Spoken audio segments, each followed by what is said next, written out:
after the British Parliament voted 432 to 202 against her deal in January, the worst defeat in modern British history, May promised to seek changes that would allow lawmakers to ratify the agreement and thus avoid a potentially disorderly exit.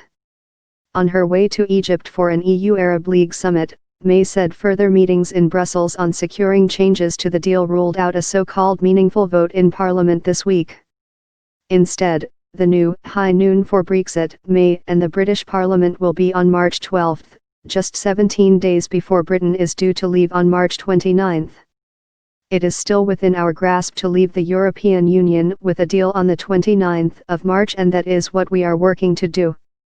In Sharm el-Sheikh, May will try to win the backing of the EU's leaders to secure the changes and ease increasing frustration in Europe over the political impasse in Britain over a deal that was agreed with London in November.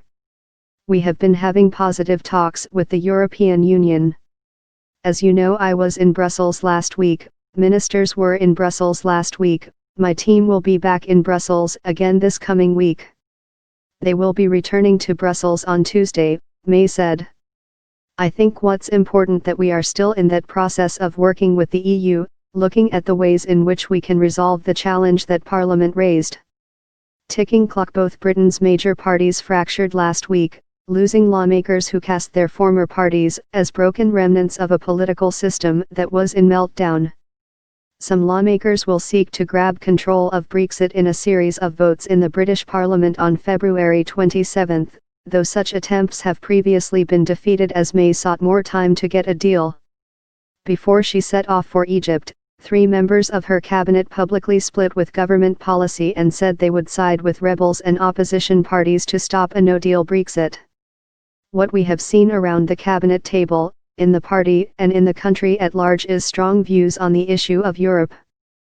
That is not a surprise to anybody, May said. We have around the cabinet table a collective, not just responsibility but desire, to actually ensure that we leave the European Union with a deal.